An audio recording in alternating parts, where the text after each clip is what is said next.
കരിമ്പിൽ നിന്ന് പഞ്ചസാര മാത്രമല്ല ശർക്കരയും ഉണ്ടാക്കാം എന്നെനിക്ക് തോന്നുന്നു. ചിലർ ചാരായം ഉണ്ടാകും.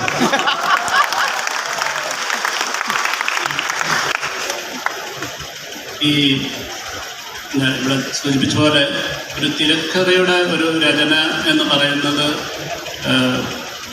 ഒരുപാട് പ്രയാസം. എന്ന് വെച്ചാൽ ഞാൻ ഈ സിനിമയെ സമീപിക്കുമ്പോൾ പോലും ഒരാൾ ഒരു മരുഭൂമിയിൽ നിന്ന് ഉള്ള അനുഭവങ്ങൾ അതെത്രത്തോളം ത്രസിപ്പിക്കുന്ന തരത്തിലായിരിക്കും, അല്ലെങ്കിൽ എത്രത്തോളം മൂവ് ചെയ്യുന്ന തരത്തിലായിരിക്കും എന്നുള്ളതാണ് എൻ്റെ ആദ്യ ദിവസത്തെ എൻ്റെ ചോദ്യം. 2006 ആദ്യ ദിവസം ഞാൻ എന്നോട് തന്നെ ചോദിക്കുന്ന ചോദ്യം എങ്ങനെയാണ് ഒരാൾക്ക്. അപ്പം ഇതൊക്കെ നമ്മുടെ മനസ്സിലുള്ള ഓരോ സൃഷ്ടികളാണ്. അപ്പം അതിനെ എങ്ങനെയാണ് ഞാൻ സിനിമ ഇനി 2 മാസം കൂടെ കഴിഞ്ഞാലേ നിങ്ങളുടെ എടുത്തിട്ടുള്ളൂ. അപ്പം അതിനുശേഷം സംസാരിക്കേണ്ട കാര്യങ്ങളായതുകൊണ്ട് എനിക്കത് കൃത്യമായിട്ട് പറയാൻ പറ്റുന്നില്ല. പക്ഷെങ്കിൽ പോലും അതിൻ്റെ ഒരു വലിയൊരു വെല്ലുവിളിയുണ്ട്. അതിനെ വളരെ ശക്തമായിട്ട് ആ ധാരണയോടുകൂടി തന്നെയാണ് എത്ര എഫക്റ്റീവായിട്ട് നമുക്കതിനെ സിനിമ പറയണം എന്ന് പറയുന്നത്. ഒപ്പം തന്നെ പുസ്തകത്തിൽ പറയാത്ത എൻ്റേതായിട്ടുള്ള ഒരുപാട് ഫൈൻഡിങ്സുകളുണ്ട്. കാരണം എനിക്ക് തോന്നുന്നു ചിലപ്പോൾ ഈ പുസ്തകത്തിന് ശേഷം പുസ്തകത്തിൻ്റെ നജീബിൽ നിന്ന് ബെന്യാമിൻ സൃഷ്ടിച്ചെടുത്ത ഒരു ലോകത്തിനെ ഞാൻ തേടിപ്പോകുമ്പോൾ ഞാൻ ഈ സുമേഴ്സി ജയിലിലും സൗദിയിലെ തെരുവുകളിലുമൊക്കെ ഞാൻ അലഞ്ഞു തിരിഞ്ഞിട്ടുണ്ട് ഈ സിനിമയുടെ തിരക്കഥയ്ക്ക് മുമ്പായിട്ട്.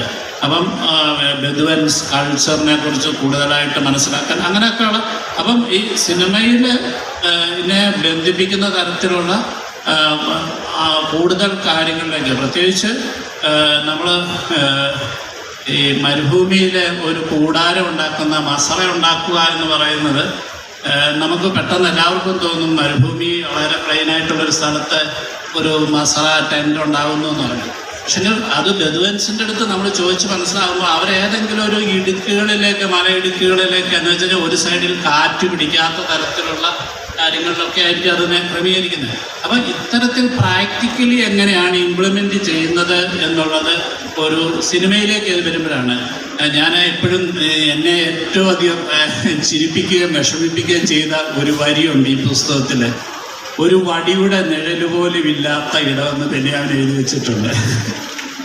ഞാൻ പറയും ഒരു സാഹിത്യകാരൻ എത്ര എളുപ്പമായി പറയാവുന്ന ഒരു കാര്യമാണ് ഒരു നിഴല് ഇല്ലാത്ത ഇടമെന്ന്. അപ്പോൾ അവിടെ ഒരു മസറയുണ്ട്, ആ മസറയ്ക്ക് ഒരു നിഴലില്ലേ, അവിടെ ഉണ്ടാകുന്ന മൃഗങ്ങളുണ്ട്, ഇതിനൊക്കെ ഒരു നിഴലില്ലേ, അവിടെ ഒരു കട്ടിലുണ്ട് എന്നൊക്കെ പറഞ്ഞതിൻ്റെ കൂട്ട് ഇങ്ങനെ.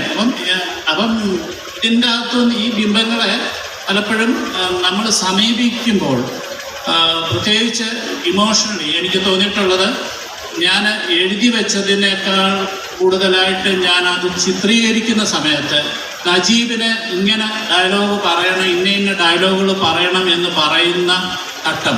പക്ഷേ ഇത് നമ്മൾ കഥാപാത്രവുമായിട്ട് നജീബായി മാറിയ പൃഥ്വിരാജുമായിട്ട് നമ്മൾക്ക് സംസാരിക്കുമ്പോൾ അയക്ക് അങ്ങനെ വർത്തമാനം പറയാൻ പറ്റത്തില്ല. കാരണം ഞാൻ എഴുതി വെച്ച അല്ലെങ്കിൽ ഞാൻ മനസ്സിലാക്കിയ തരത്തിലുള്ള ഒരു കമ്മ്യൂണിക്കേഷൻ നടത്തുവാനായിട്ട് അയാൾക്ക് പറ്റാതെ വരുന്ന തരത്തിലേക്ക് അയാളിങ്ങനെ ഡിറ്റൂറേറ്റഡ് ആയിക്കൊണ്ടിരിക്കുകയാണ്. അപ്പം അതിനെ വളരെ കൃത്യമായി അടയാളപ്പെടുത്തുവാനായിട്ട് ഈവൻ നമ്മൾ അതിൻ്റെ ട്രാൻസ്ഫോർമേഷൻസ് എന്ന് പറയുന്നത് വളരെ കൃത്യമായി നമുക്ക് അതിലൂടെ അങ്ങനെ ഒരുപാട് കോംപ്ലിക്കേറ്റഡ് ആയിട്ട് ഉള്ള ഒരു ചിത്രീകരണമാണ് നമുക്ക് ഈ സിനിമയ്ക്ക് വേണ്ടി നടത്താൻ സാധിച്ചിട്ടുള്ളത്. ഇതിൻ്റെ മുഖ്യമായ ഇത് ജോർദാനിൽ ആണ്, വാദി റാം എന്ന് പറയുന്ന ഒരു മരുഭൂമിയിലാണ് നടത്തിയിട്ടുള്ളത്. അത് ഒരുപാട് ബന്ധുക്കൾ താമസിക്കുന്ന ആടുകൾ വളർത്തുന്ന ഇടങ്ങളാണ്. പക്ഷെ അതിൽ നിന്ന് വീണ്ടും ഉൾത്തടങ്ങളിലേക്കുള്ള ഇവരുടെ ഡെസേർട്ട് ക്രോസിംഗ് എന്നൊക്കെ പറയുന്ന ഇടങ്ങളിലേക്ക് പോകുമ്പോൾ സഹാറ ഡെസേർട്ടിൽ ലോകത്തിൽ ആദ്യമായിട്ട് ഒരു സിനിമയുടെ ഷൂട്ടിംഗ് നടക്കുന്നത് ടിനിമോൺ എന്ന് പറയുന്ന സഹാറ ഡെസേർട്ടിലാണ്. അൾജീരിയയിൽ നിന്നാണ്ട് 14 മണിക്കൂർ ഞാൻ വണ്ടിയിൽ യാത്ര ചെയ്തിട്ടാണ് ആ ഇടത്തിലേക്കൊക്കെ എത്തുന്നത്.